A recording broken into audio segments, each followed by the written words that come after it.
Hello everybody and welcome to another episode of VETchat. Today, as part of our Menopause Awareness celebrations, I'm delighted to be joined by Melissa Donald, and we're going to be discussing the extremely important topic of the menopause and our mental health. Before we get started, let me tell you a little bit about our guest today.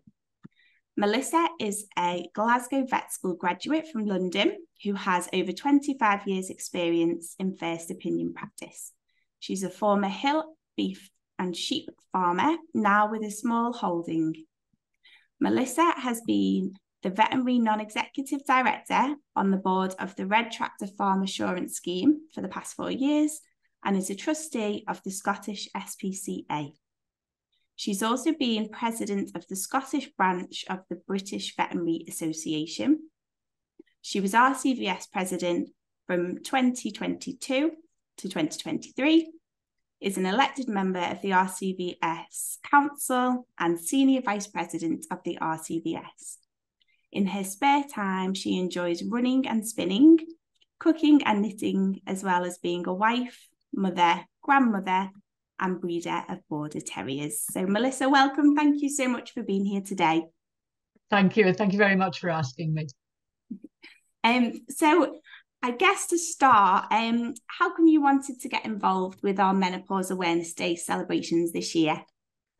I think although people are far more aware of the menopause than 10 years ago when I went through it at the start, it's really important to keep the discussion going, to collaborate, to find the new best practices, to help those with symptoms and those around them cope with while you're going through it, and to ensure it's not seen as an illness, but as a normal part of aging. Absolutely, couldn't agree more. Yeah. And why do you think it's important for veterinary professionals to raise awareness and participate? Well, without awareness, we can't change.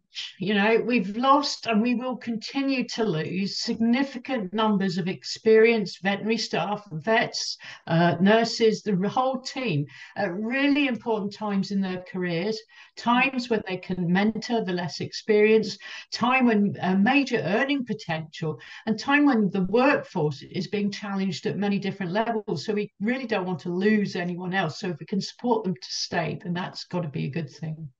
Yeah, absolutely. And it does feel more than ever that people are talking about it, more than ever before. I think it was 2 years ago, maybe, we did the first podcast on VETchat about the menopause, and there's definitely a lot more going on in the vet space, it feels now, than there was back then, which is really positive. Yeah. Definitely. Yeah. It affects every single one in the country. You either go through it yourself or you are affected by someone else going through it. And as I said, it is a normal thing, but it's not without its challenges. Yeah, absolutely. Brilliant. So do you mind telling us a little bit about your personal experience with the menopause? Certainly. So no one in my family, my mum or my sister, had openly been affected significantly. So all I knew was really about the nighttime sweats. Okay. I was unaware of the vast range of symptoms, in particular the 24/7 sweats, the leg pain, the brain fog, and the anxiety. Now, the sweats weren't pleasant, but I didn't realize the mental health impact, which ultimately caused me to leave clinical practice. And it was only with hindsight and increased awareness that I realized what it was. Add in my personal reluctance to use HRT due to media scare stories, it could have been so different for me. Yeah, absolutely. And do you mind sharing like how long ago it was when you kind of started the menopause, where you're kind of at now? It was about 10, 11 years ago. And initially I thought, oh, this is a doddle, because one of the my reception staff, she was also going through it and she was moaning. And I'm thinking, oh, well, all I need to do is put my leg out of the bed and I'm cooler. That was just the beginning. And so basically it then developed so that I was getting these sweats 24/7, your sleep break, you were toweling yourself down through the night. But as I say, those bits were very obvious and easy to understand. And my fear, because there was a lot of scaremongering, was that if I took HRT, apart from the health risks, when I stopped HRT, I'd still have to go through all this when I was maybe in my 70s. And I thought, well, surely if I'm younger, I'll be able to cope with. So there was so much, many myths that it really put me off doing anything like that. Yeah, absolutely. Okay, so you've touched upon there all the sort of physical symptoms that you went through. Could you tell us a little bit about the sort of emotional elements that you suffered with as well? So we all joke about the mood swings, and but they are really real.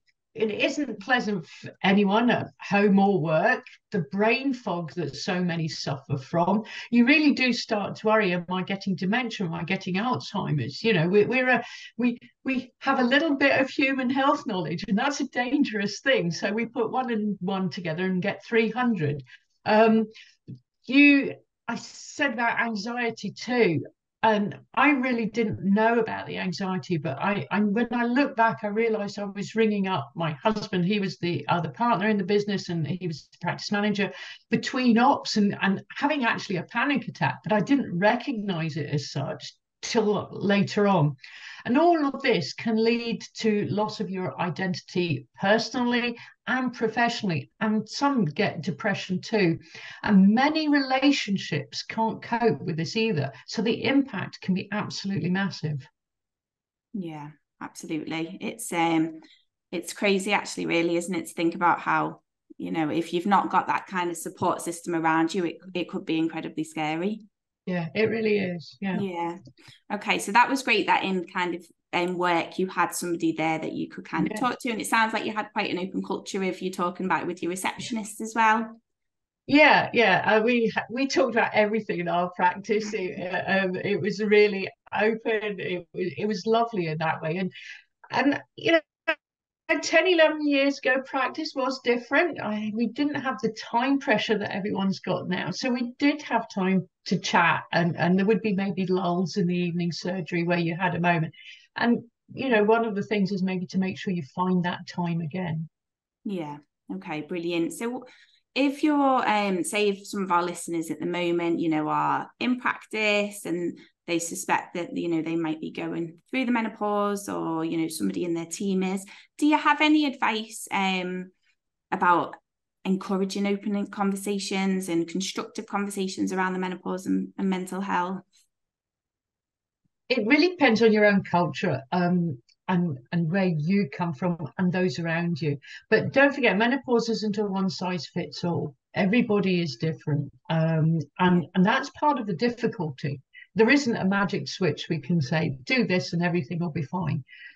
But I really recommend that, not just for menopause, for anyone, to if you see somebody, there's a change in them. You don't know if it's just something that's happened overnight or over the weekend, a personal thing, but check in with them. Are you okay? And don't just take "I'm fine" as an answer. And reassure them it's okay to not be okay. Do you want to go for a walk? Here's a cup of tea. Just actually be kind and be nice and listen. Don't just say okay and then they try and start to talk, but actually listen to what they try and say. And the other thing that's really important is giving people time. A few seconds of silence can help. So if you say, "Are you fine?" and then you keep walking, the person's just going to say, "Yeah," and keep walking in the other direction. So giving each other time to answer. That's why going for a walk or giving someone a lift to the station can sometimes give time to open up. And with walking and driving, you haven't got direct eye-to-eye contact. It's sometimes easier to chat that way. But this is for anything within the workplace. It doesn't have to be menopause, but it definitely helps menopause. Yeah, absolutely. Did you know the Webinar Vet Virtual Veterinary Congress is back for 2024? Starting on the 5th of February, we have 10 hours of continuing education with speakers such as Sarah Heath, John Chissy and Samantha Taylor, and many, many more. We'd love to see you there. If you'd like to get involved again this year, or if you'd like to join us for the very first time, please click the link in the description below to find out more. It's interesting, some feedback that we get from our community is, we did a few polls on Instagram about, do you feel supported in the workplace with the menopause? And, there was a lot of feedback which said, I think 100% actually said no, which is just so sad. But some of the feedback that we get is that practices are introducing little things like the having like fans, you know, on desks, and all those things, I guess, while they're being introduced, opening up the conversation to say, oh, these are coming in because of the menopause, you know, that kind of also, I guess, could help start conversations off as well. You could also have lunch and learn. You could bring someone in who you know is open about it, who can just chat about their experiences and make it so if nobody within the practice wants to, you could bring someone in, you know, and do something like that. I mean, it's important to reiterate, it isn't a disease, but as I said before, it significantly affects it, and small changes in attitude can make major differences. Yeah, absolutely. Is there any sort of advice, anything else that is going on in practice that you experienced, or, you know, any other sort of tips for our listeners who, you know, there might be a few men listening who don't know where to start. There might be a few younger colleagues in veterinary teams. Yeah. Any advice for them?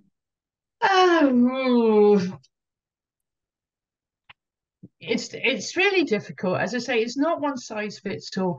Yeah. And I think, you know, with credit to the BVA, you know, where credit is due, making a workplace a good workplace enables everybody to have a better career and enjoy going into work. So anything you can do, you know, if you can make somebody a schedule where there are gaps in it, you know, I know we're under pressure, but surely it's better to have that person there than no vet at all or no nurse at all. You know, make sure that they if you have a shower, make sure the shower is clean and not full of so much stuff you can't go and get a quick shower. Make sure that there are breaks that they can go and get outside for 5 minutes. You know, back 30 years ago when so many people smoked, okay, we didn't smoke inside, but they had fag breaks. I'm not encouraging people to smoke, but if you need fresh air for 2 or 3 minutes, go and get fresh air. You know, it's not worth losing your good, experienced staff because they don't feel they can cope. But it covers all staff and all things. Now, I'm not saying everybody should just go and have a tea break for 2 hours every day, but just make it flexible. Things like that really help, things like that. Yeah, that's great advice. Thank you. Brilliant. So moving away from the workplace just for now, did you sort of introduce any different lifestyle changes, or did you get any, you know, feedback from other people going through it? Any tips that you could share for us? Well, they say a healthy, balanced diet, reducing your refined food, reducing your alcohol, and exercise will all help. And all those things will definitely help your body, whatever. But it won't help some people because I am reasonably fit, didn't drink. Sugar was probably my weakness, but, you know, at the end of the day, it's never going to sort everything. But making sure you have that headspace to go out and calm down or feel better or be able to go in and meet up with friends if that's what you need to. Those can never go wrong. The one advice I would get, keep the £20 yourself. Do not buy the purple magnets that you put inside your knickers because they do not work. And you get so desperate, you will try anything. So some of these wacky ones are wacky, okay, for a reason. So a good, healthy lifestyle. Try and if you don't get good sleep, if you have to start taking a cat nap through the day, you have to take it. You know, at the end of the day, you've got to look after yourself so that you can be useful for everything else you do in your life.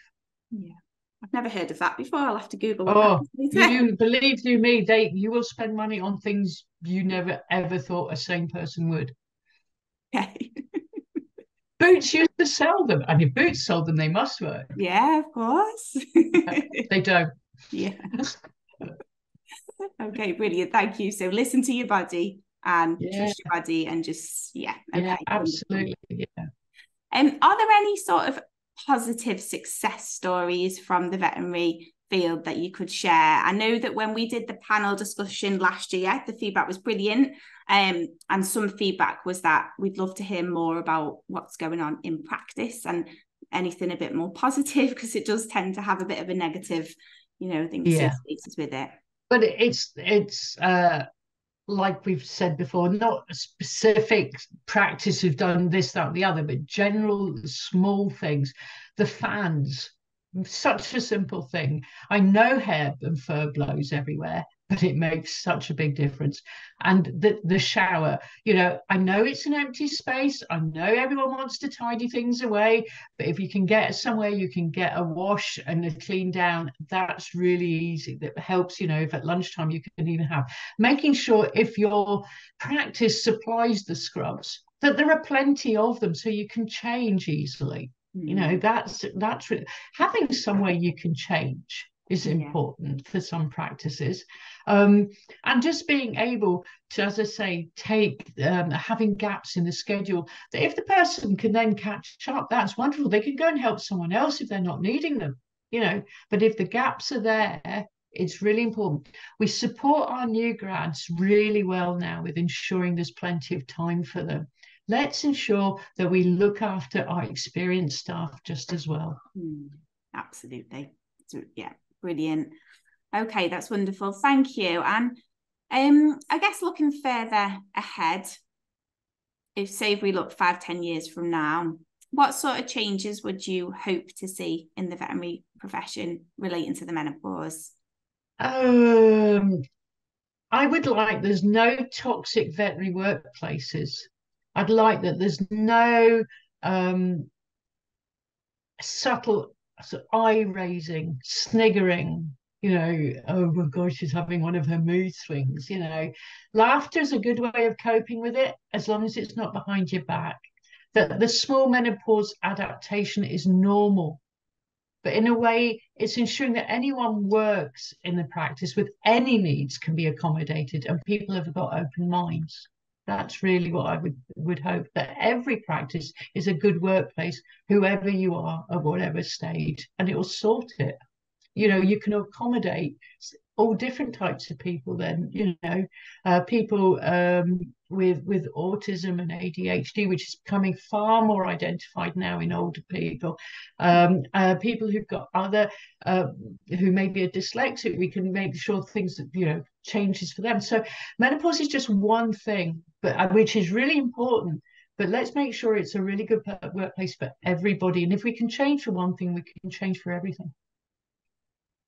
Absolutely brilliant. And do you think if we did a lot more around these things, obviously the menopause, but supporting our neurodivergent colleagues as well, do you think we would retain more team members? Yes, absolutely. It's a bit of a no-brainer, that one.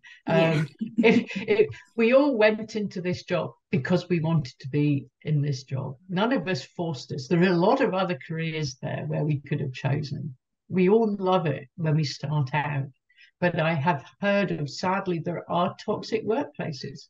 They don't need to be. We just need to adapt to make it really nice for everyone to work in, to be kind, to be sensitive, to not mollycoddle. Nobody wants to be mollycoddled, but if you have individual needs, and at the end of the day, we are all individuals, that we try and accommodate them.